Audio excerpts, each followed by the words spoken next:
Beneath the quiet, wind-swept Loess Plains of central China, a secret lay buried for over 2 millennia.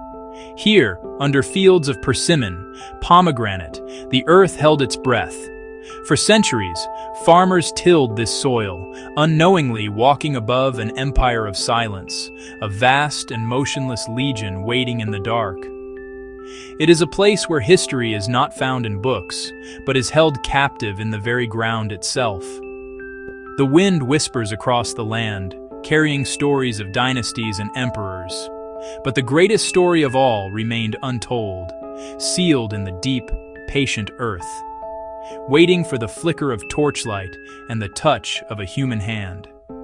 Imagine the world 2,000 years ago. An emperor, the first to unify China, commands his artisans to build a world for him beyond death. This is not to be a simple tomb, but a sprawling subterranean kingdom. The revelation did not come from a scholar's map or an ancient text. It came, as great discoveries often do, by sheer chance. In March of 1974, a group of local farmers were digging a well, hoping to find water during a punishing drought. As their shovels struck the dry earth, they hit something hard. It was not rock. With curiosity, they dug deeper, and from the soil, they pulled a hauntingly lifelike head. Then a shoulder, fragments of a torso. They had breached the ceiling of a forgotten world.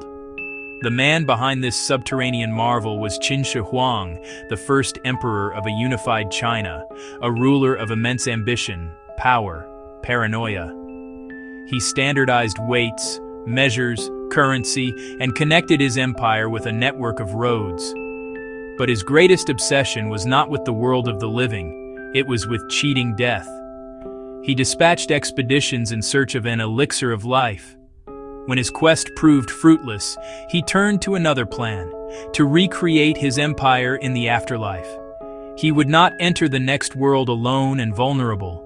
He would be accompanied by his most loyal and powerful force, his army. This was not symbolic, it was a literal recreation of his military might, designed to protect his soul and assert authority over the spirit world. Creating this army was an industrial operation on a staggering scale, a marvel of logistics and craftsmanship. The process began with the clay itself, a fine yellow-gray earth sourced from the hills near the tomb. The bodies were assembled in parts, torsos coiled from long ropes of clay, legs cast in molds, arms shaped and attached, some for crossbows, others for chariot reins. The heads were created separately. While basic shapes came from limited molds, master sculptors took over, working damp clay with wooden, bone, and metal tools. They added unique mustaches, varied hairstyles, and etched the lines of age and experience. No two soldiers are exactly alike. Stern generals, young archers, seasoned infantrymen. After sculpting, figures air-dried, then faced the kilns at near 1,000 degrees Celsius. A flaw or uneven heat could shatter weeks of labor. Those that survived emerged stone-hard, ready for transformation. Painters applied mineral pigments with lacquer, trousers vivid greens, tunics rich purples and reds, armor meticulously patterned. For a brief, brilliant period, the army dazzled under torchlight. Time and exposure stole that color, yet tiny flakes endure in creases and folds. To stand on the viewing platform above Pit 1 is to witness a spectacle of silent, ordered power. The scale is breathtaking. Before you, more than 6,000 figures. In the vanguard, 3 rows of unarmored archers, crossbowmen first line of defense. Behind them, the main force of armored infantrymen and charioteers. 38 parallel columns. A forest of warriors awaiting a command that will never come. 3 main pits hold an estimated 8,000 soldiers, 130 chariots with 520 horses, and 150 cavalry horses. Powerful ceramic horses stand 4 abreast, once yoked to wooden chariots now dust. Ranks are clear, generals with elaborate headdresses, cavalrymen with close-fitting caps, charioteers with protective arm armor. This was a full-scale imperial host, a ghostly duplicate of the living army. Every detail, tread on the soldier's shoes, intricate knots of armor, recreated to defend the emperor in death as in life. Looking down, you feel order and purpose. Each soldier stands about 6 feet tall, facing east, a permanent watch. No movement, no sound, yet discipline and readiness are immense. A silent city that stands guard across millennia. As staggering as the Terracotta Army is, it is merely the prelude, the honor guard for an even greater mystery.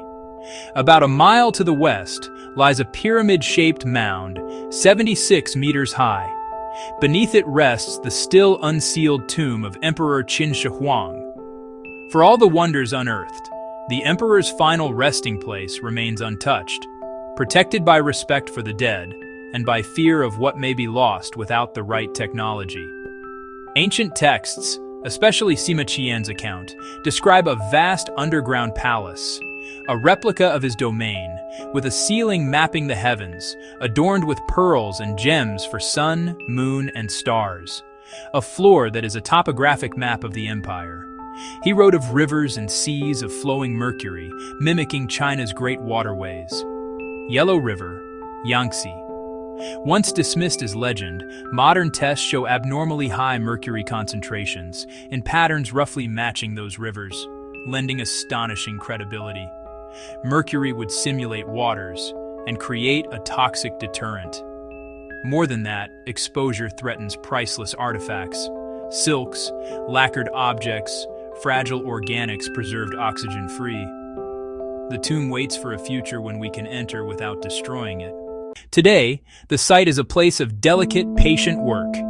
In on-site laboratories, conservators and archaeologists labor to preserve what has been found, with microscopic precision and tiny tools to lift the Earth from history. Through X-ray fluorescence and multispectral imaging, they coax secrets from the clay, revealing lost colors and hidden details. Beyond the lab, workshops rediscover old ways, sourcing the same clay, building kilns from ancient designs, recreating techniques to raise this silent army again. Standing above the pits, we are between worlds, an emperor's ambition, an artisan's patient hands, a soldier's silent watch, and the presence whispers, cameras, and science. The warriors bridge the gap, a historical document, a monumental work of art, a human desire to be remembered. The emperor is gone, his literal immortality failed. And yet, his legacy lives in clay faces that guard him, a purpose transcended into memory and story.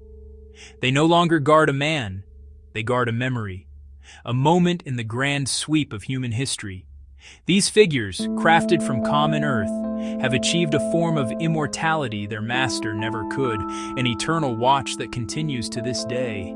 Subscribe to Eternal Echoes for uncovering more stories of ancient times.